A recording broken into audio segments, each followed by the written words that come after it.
I am here with David Tutera, wedding planner extraordinaire. Thank you. And I'm here to ask him a few questions about his upcoming symposium, about starting in the wedding and event planning business, and so much more. So let's get started. Okay, so question number one is, Yes. what can we expect from this year's symposium? Oh, wow. There's so much that's going to be happening.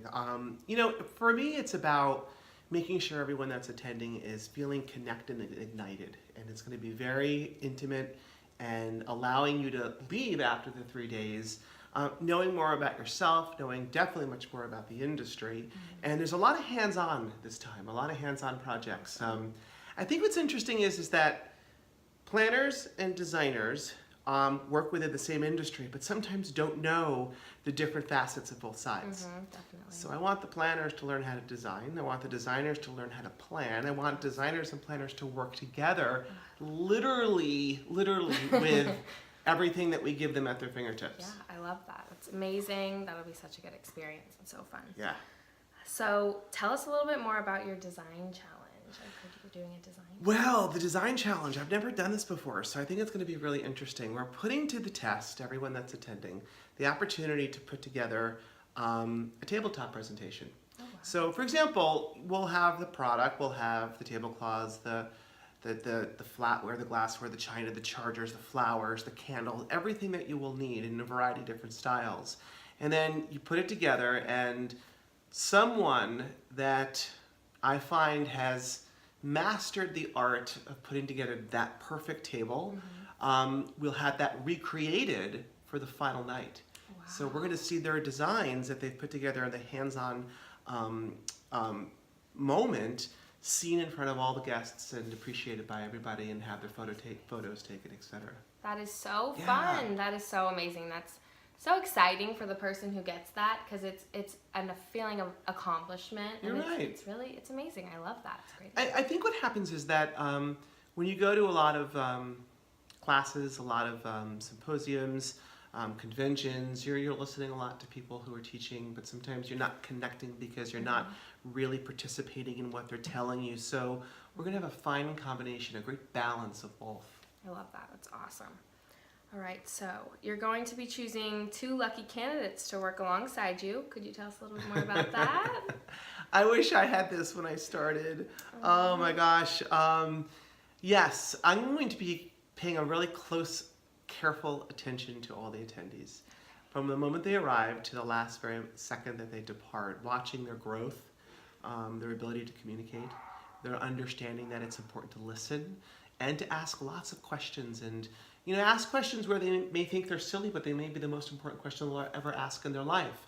And I'm going to select 2 people from the entire group of attendees, and those 2 people will have the opportunity to work side by side with me on a future project, literally in the depths, in the field, and being technically an employee of mine for a client's event. That is such a dream for so many planners. That'll be so exciting. Oh, that's so awesome. Okay, so Avery Whitehorn and Taylor Edwards want to know, what is your biggest piece of advice for someone who is just starting out in the wedding industry? Wow, great question. My biggest advice is to move slowly. I think everyone is so eager to become incredibly successful and to hit their mark and do these massive events, which is incredibly important. But you will fail if you do not know what you're doing. And I started with baby steps. I started with doing small events, moving into medium-sized events, and then finally, years later, taking the plunge into working on spectacular galas and celebrations. But you have to do it with confidence.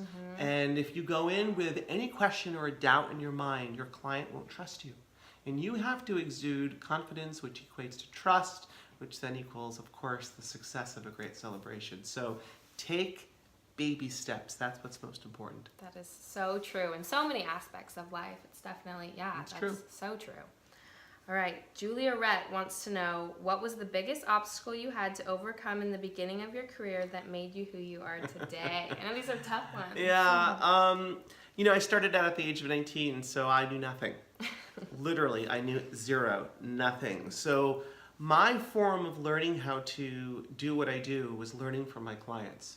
My clients taught me everything. I mean, I didn't know what a charger plate was. I didn't understand that there was something called ceiling treatment, which obviously means decorating the ceiling for a celebration. So rather than me saying to a client, I don't know what you're asking, I always would say yes, and then I would find a way to teach myself what exactly it was that they were looking for, what the objectives were for the final, look or style and feeling and emotion of that client's event. So I'm self-taught, and I think being self-taught provides me a couple things for those that are wanting to listen and learn on their own as well, is that we could step in and do everyone's job.